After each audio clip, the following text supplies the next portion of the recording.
Just tell me when it's rolling.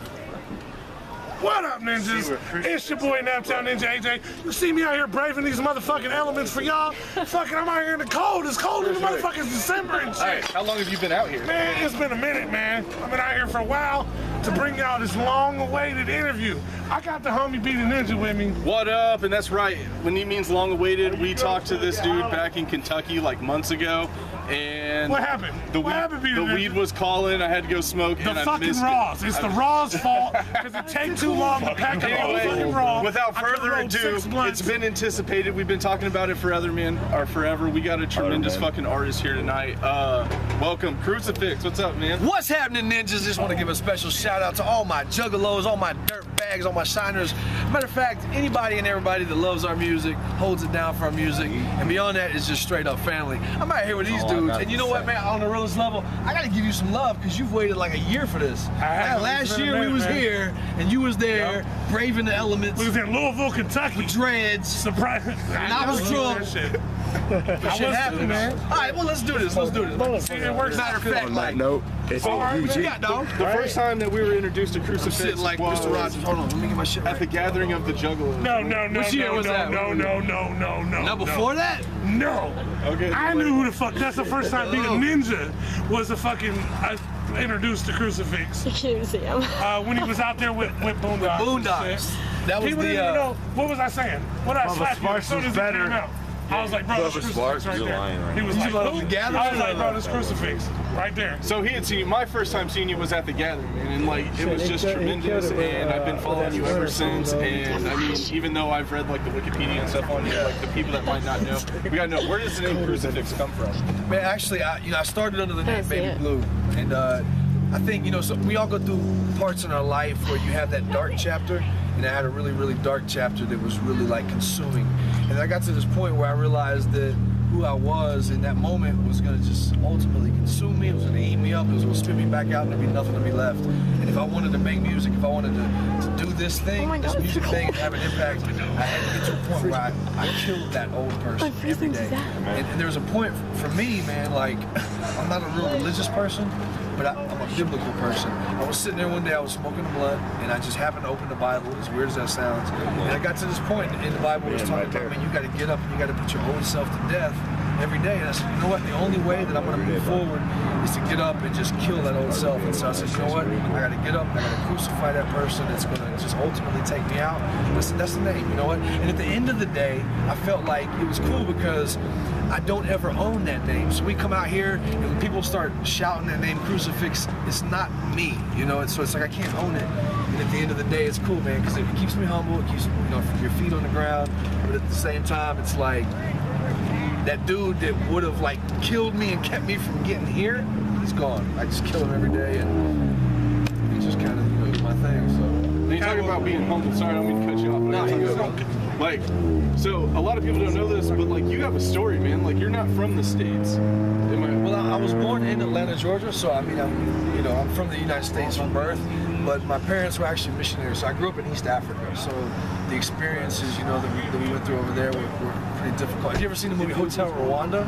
Like we were in that city when that happened at that time. So a lot of those events kind of, they shape who you are as a person, but they shape who you are as an artist, because at the same time, like, you're writing music, but when you're seeing death, I mean, I know we all experience death, but I was 13 years old, we're driving out of Rwanda, and there's children being chopped up on the side of the road, and you're seeing it, and I just remember my dad, like, putting on Phil Collins in the air tonight. He was like, just try to not see it. And all I remember is that music with those images. And then it's like, it shapes you, it molds you, and at the same time, it turns you into the artist you are. So, yeah, a lot, from those experiences, being in the third world, they kind of turn you into the person that you are, And you don't hate them because it's like, damn, this made me. And it makes you realize that life is short, man. Like, none of us are promised another day. We can step out here tomorrow. This bus might crash on the way home. Amen. So it's like in this moment right now, how do we get up on the stage and make stuff matter? Say something that's more meaningful than just, the moment. So that's kind of where I'm at, All right, well, so he already let you know when the first time he heard you was at the gathering. What year was that myself, now? I want to say it was like 2015 or 16. Legend Valley? Legend Valley. Legend Valley. Yeah, I think it was 15. The Boondocks. Yep. All right, so let's go back. I, myself, heard you for the first time prior to that gathering and shit. Actually, a few months prior, when you did the Underground Avenger song, the Don't Stop Believing fucking remix. That shit was really dope. My man. And when I watched that, I was like, dude, who is this dude, Crucifix? So I had to go back. I went to the back catalog and shit, watched all the videos. First off, let me fucking tell you how awesome your videos are. Man, that's what's up, man. Every time I watch a Crucifix video, it's like I'm watching a little mini movie and shit. If you're not watching a mini movie, then we didn't do it right. Well, We did not execute. You know what I'm did it the saying? way you were supposed to do it. Yeah, There's good shit going for it.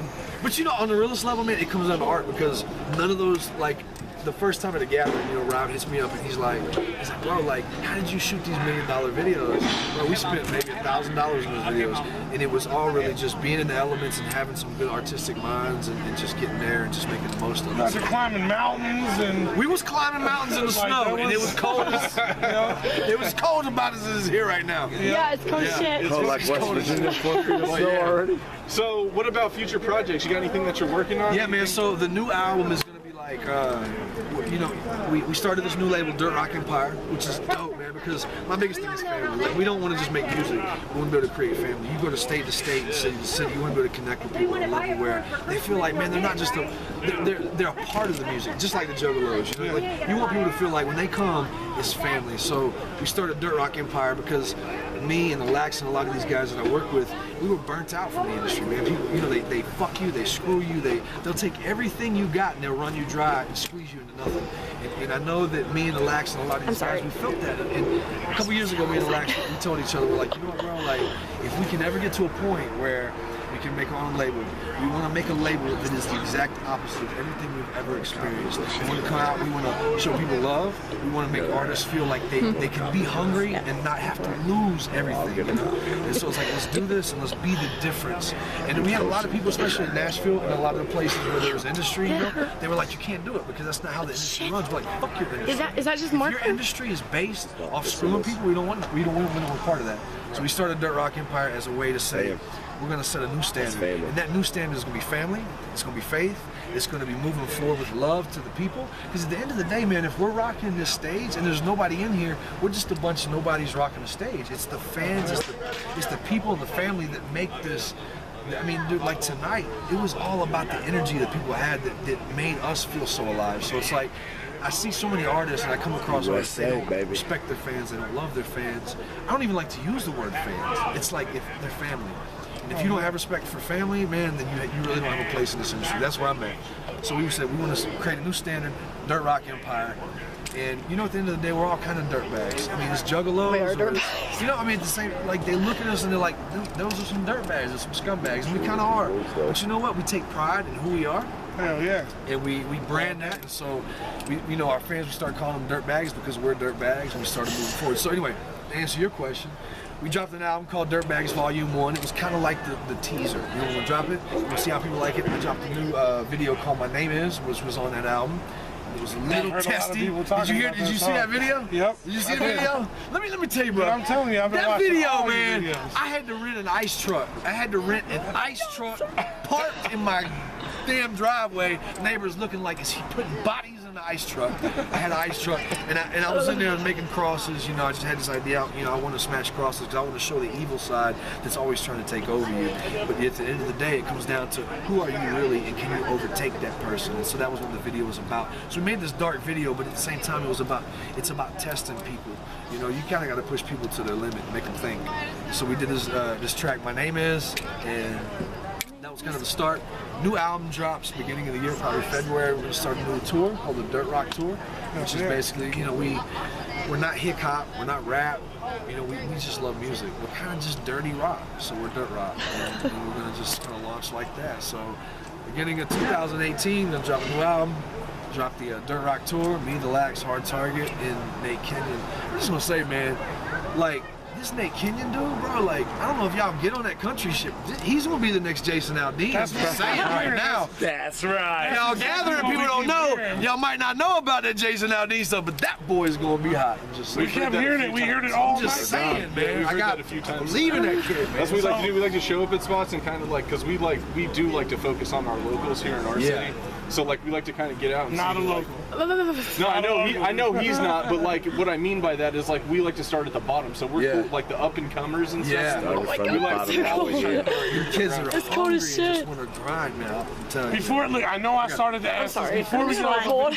I'm trying I to have call to to you. know what it was like to do the Chernobyl videos. That shit was radioactive, bro. Let me just say that. Okay, so going into this, I had this idea. I was like, I want to go to. It started with I was playing Call of Duty, and I did not know that Chernobyl was a real place. And I'm embarrassed to say that. So any of y'all history buffs, just forget it. I'm freezing to death out here. It's for a good cause. I was playing it, right? And then a friend of mine was like, you know that's a real place. And I was like, get out of here. And so I started researching it. And then there was a piece of me that felt bad, like, this happened in my lifetime. This huge Did you go to Cleveland? radioactive I did. nuclear I followed event him happened here. in my lifetime, and I don't even know about it. And I started like researching on the people and the kids that that just went through so much stuff behind it. And so I wrote a song, and then I said, I'm not doing those people justice if I do a song and I don't go there. If I don't put my feet on that ground, even if it costs me my life, then I can't really make the song. So it was tough because at the time Chernobyl was closed. They weren't letting anybody in. There was a lot of corruption going on, so they weren't letting any visitors in. So I was like, I had to actually write the Ukrainian government and get special permission. We had to tell them we weren't doing a music video, we were doing a documentary. And so that was the whole reason we shot the Road to Chernobyl documentary, so we could do the music video. So we had to kind of scheme a little bit to get in there. We got to Chernobyl, and it was, dude, it was like an experience like you can't explain, man. Like you're there and you're seeing this place where the ground is poisoned. Like everything is poisoned. Like you can't. Feels like it's and I been made 2 the hours mistake and when I it's got not there. been 12. They're like, you can't touch the ground, you can't get on the ground, you can't put equipment on the ground. And my dumb ass, I get there and I was like, oh, that's like Call of Duty, bro. And I lay on the ground to take a picture. And it just, dude, man, after that point, they're putting Geiger counters on me, and you realize I might get cancer or something. So it got real really quick. And then, but the cool thing is you couldn't leave Chernobyl without having to go through scanners. So they got to scan your whole body to make sure you're not radioactive. So it was a crazy experience, but at the end of the day, man, I felt like we were able to kind of bring some awareness to that situation. But beyond that, it was like, dude, that's a ghost town, bro. Don't nobody go there. Do you know anybody that been there? No, that's I don't either. That's what I'm saying. That's what And I'm that shit, it was a masterpiece, man. Thank you, man. So I've seen you rock with, I don't know where you went. from, you mentioned the Lax, to Boondocks, Yeah. to Buckshot, to Jelly Roll, Jelly open Roll for is a nut. ICP on the Shock Fest tour. Yeah. Like, how is it that you're able to cover so many different genres of music? You got your rock shit, where you're still spitting. You got your straight just chopping shit. You got your singing shit. You got your little country thing. Like, how is it that you're able to cover so many different genres? I've had a of lot music? of like A&Rs, industry people, they told me you cannot make it in this industry if you don't pick a lane. You gotta pick a lane, stay in a lane. They're like, don't sing. Why don't you just do this? And my lane was like, my lane was a fuck you lane. My lane was like, I just want to make music. At the end of the day, Hell yeah. I'm just an artist. And if people like it, man, that's awesome. If you don't like it, then fuck you, man. Cool, you don't have to like it. But I feel like the people that do like it, if you're doing what you love and you're doing what is important to you, the people who like it, they're knowing you. So I feel like for me, man, like I got a chance to do the music I love, the way that I want. I didn't have a label telling me how to do it. If I feel like making a country song, fuck it, I'll make a country song. If I feel like making a rap song, I'll make a rap song. I don't have to be in the genre. Here's Your Instagram. And at the end of the day, Your man, Instagram. not many people There's can drunk sing people and rap at around the us. same time. He can sing and rap, Oh, I know. but not many people can do that. Yeah, you're preaching to the choir. No, he really can. He can sing and rap. I and guess not many people the can do whole that. point it comes down to, man, it really comes down to, if you do it, you got one life. Your time is short. Do what you love, man. The industry's gonna take you. They're gonna try to change you, say, mold you, be this way, be that way. Be you, man. Don't change for nobody, and don't follow all them little guidelines and guardrails of the industry. And for me, I felt like, man, I know some great people that are country people. If I want to make a country song with them, I don't have a problem with that. I'm never gonna step out of line with who I am. You know, like I know I'm not. You know, I know what I am and I know what I'm not. And I'm not gonna step out of that. but I think there's a beauty in creating music that's different every time. I see these guys that make the same song album after album after album. I'm like, okay, cool, that's the same shit you did last. How did you grow? As an artist, how did you grow? And at the end of this, when your legacy is those albums, what was the growth process? And if there's no growth process, what did you really do? And I'm looking at where I started. I don't know where I'm gonna end, but I just want there to be a lot of crazy shit in the middle. And if there's that, and people dig it, I could care less who don't like it. I'm with it. You know? They're telling us to wrap it up, but this man over here wants a picture with you. Who's that? I don't know who he We is. gotta wrap it up. He's telling me to tell you that he wants a picture. So, with that being said, I gotta ask the question because nobody has now been asked the question. Does Crucifix fuck with wrestling? Like some WWE? Like WWE, backyard Like wrestling? I wrestle my wife and I wrestle my wife. You know, I came up in some hood shit where the boys was throwing each other's on tables because they were into that. I don't really know a lot about the rest of the world if I'm really honest about it. All right, well, it's just not really it's not wrong my answer thing, anyway, so we picked a good time to ask it. wrong answer anyway, we're ending this shit. Fuck But that. I could maybe DDT a motherfucker if it came down to the situation. If it didn't, screw it. I'm B the Ninja, that's Snaptown Ninja AJ. And trust, best believe, they telling us we gotta wrap up, but we got another 2 hours worth of questions or some shit for this dude. So this ain't the last time that you gonna see Crucifix right here on What Up Ninja. So best believe that. Yeah, because my name is Crucifix. Check me out, YouTube, Facebook, any of those little social things that you like to do, just go on there, hit subscribe, like, follow, whatever the button is. Hit that button, don't hesitate, and then just follow. And you know what? At the end of the day, all you're gonna see is real stuff. It might be out of the lane that you dig, but it's always gonna be real and from the heart. If you don't like it, fuck you.